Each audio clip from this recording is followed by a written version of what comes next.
I can't believe this. Is this a color that we've never seen on a pair of Yeezys before? Well, I guess that wouldn't be too hard because they're all pretty much just gray and black. What's up everybody, I'm Seth Fowler and today I'm reviewing the upcoming Adidas Yeezy 700 V3 Azareth.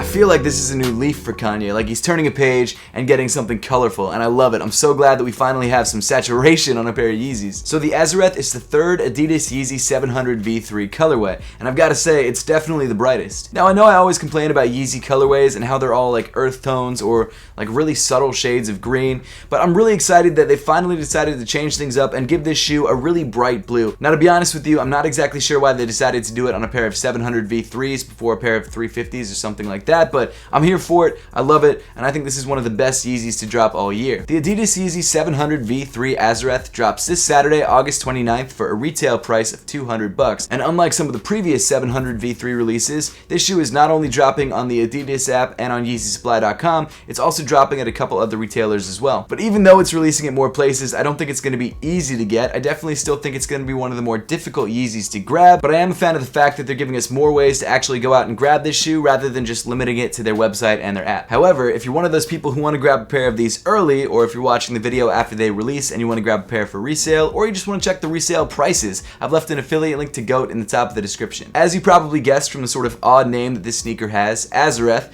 Kanye has decided to continue his biblical naming scheme on this pair of Yeezys. I'd like to think that I'm relatively familiar with biblical names in general, however, I'd never heard this word before, so I had to do some Googling, and even on Google, the name wasn't that easy to find. So apparently Azareth is derived from a Hebrew word that means those set apart, and you can sort of pull whatever meaning you want from that, but I do think it's interesting that this shoe is sort of set apart from all of the other Yeezys because it's so bright. Really quick though, before we actually dive into the review itself, let's take a look at the retail packaging. So the box itself is pretty similar to pretty much all the other Yeezy boxes over the last 2 or 3 years. It comes in natural cardboard with this sort of dark brown printing on the top that says 700. You've got similar printing on both ends of the box, and what's interesting is that on these sort of dark brown printed areas, there's no mention of the fact that this shoe is a V3. It does say, however, that these are a V3 on the size tag, and the official colorway of this shoe is Azareth, Azareth, Azareth. However, I don't think they could fit the word Azareth on the tag, so they just said Azar, Azar, Azar. As you can probably tell from the tag, I had to go with a size 10 instead of my size 9 just because there weren't any size 9s available early. But as I mentioned later on in the video, I'm actually really glad I went with a 10 instead of a 9 because 10s just fit so much better. But getting back to the shoe itself and starting off from the toe, you've got this thin light tan rubber panel that makes up the toe cap. The shape of this panel is a nice little callback to the suede panel that you find on the toes of 700 V1s. While the 700 V3s don't look that similar to the 700 V1s, there are little callouts throughout the shoe that help you know that this shoe is still part of the same silhouette family. Continuing back from the toe, you start to get to some of that bright blue material around the midfoot of the shoe, which is actually monofilament engineered mesh.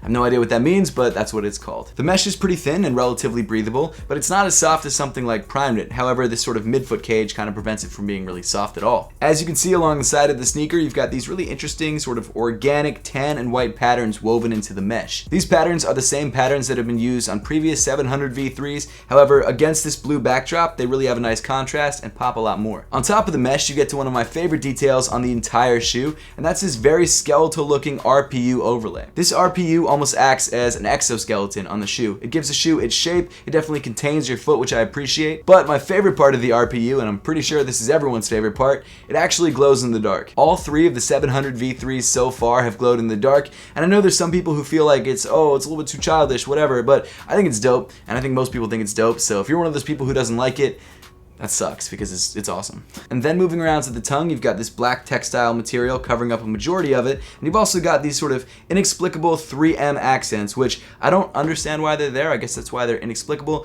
It's weird because the only time you can actually see these accents is when you look down on the shoe. They don't provide any safety functionality. They don't even really provide any accenting, at least not from people looking at you in the shoes. They really just seem like a special treat for you, the wearer, and that's it. The tongue itself isn't actually its own separate tongue and is instead part of a one-piece booty construction, which in some ways is good because once you get the shoe on, it's not coming off, but in other ways it's bad because once you get the shoe on, it's not coming off. Weaving over the top of the tongue, you've got these black laces, and what's interesting about this lacing system is that unlike previous Yeezy 700 V3s, they're actually part of this sort of infinity loop system and have no ends, or at least they're stitched together underneath this little guy right here, so you can't actually take them off the shoe. While I generally don't love this kind of lacing system because you can't really customize the fit of the shoe, there are some things to like about it. The first is that all you have to do to tighten the shoe is just kind of pull on it like that, but then you've got this little pull tab kind of flopping around. The other thing that I like about this lace setup over standard laces is that usually when you're wearing standard laces, you have to tie them and you have this bow flopping around, or maybe the end of the laces are kind of wiggling around. I don't know what I was doing with my finger, but you know what I'm talking about. With this, you don't have that problem at all. It's almost like the laces are self-contained and they just kind of stay there and look good. If you, however, don't like this lace setup, Adidas was kind enough to actually give you a separate pair of black laces that are standard. They got your standard lace tips and everything. And so if you want to switch these out, you can, but you have to cut these laces in order to get them off, so essentially, you're destroying them. Personally, I'm not going to switch these laces out because it seems like too much of a hassle and I just don't feel like doing it, but you can do that if you really want to. Around the top of the ankle area, this booty construction continues, and because it's in black, it creates this nice contrast with the RPU and the blue mesh. Moving inside the shoe, you've got a nicely padded black sock liner as well as these little cutouts for your ankle area, which actually makes this ankle portion of the shoe surprisingly comfortable. Then rounding off the inside of the shoe, you've got this black Ortholite insole that has the Ortholite, YEEZY, and Adidas branding printed on the heel in white. Now, getting to sizing and fit, you definitely don't want to buy this shoe true to size. It's just not going to really fit you. I mean, if you love a snug fit, then sure, go true to size, but it's really snug. What I would suggest personally is going up a half size if you have narrow feet and going up a full size if you have wider feet. Let's be honest, on release day, whatever size you can grab is probably the right size,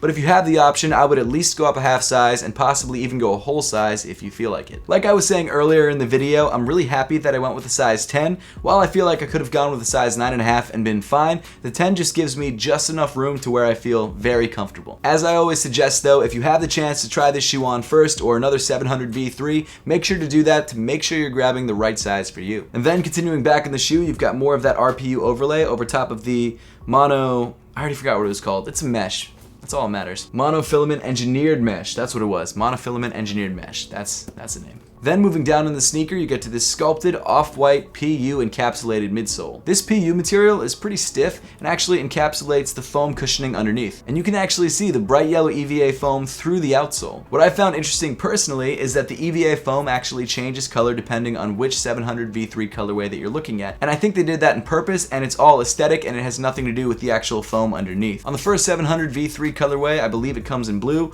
On the black colorway, I'm pretty sure it comes in yellow, and then again on this colorway, it also comes in yellow. It's not really important, I just thought it was kind of an interesting detail. Embossed on the heel of the midsole, you've got the Adidas sportswear logo. And then finally moving to the bottom of the sneaker, you've got this semi-translucent yellow or creamish colored rubber. The Adidas YEEZY 700 V3 ARZARETH is a solid sneaker, and I love this colorway. I actually think the 700 V3s are becoming like my second favorite pair of Yeezys overall. I've got the 700 V1s and then the 700 V3s. At first it was the 350 V2s in between those two sneakers, but I think this one's crept up and taken second place. And the reason for that isn't the comfort, because while this is a relatively comfortable shoe, it's not a shoe that I would want to wear all day. The reason is because I love the aesthetics, I love the overall look of the shoe, and I think this blue colorway is fire. Do I miss the boost from the 700 V1s and V2s? Absolutely. But would I prefer to spend $200 on a shoe without boost versus the $300 on the older pairs with boost?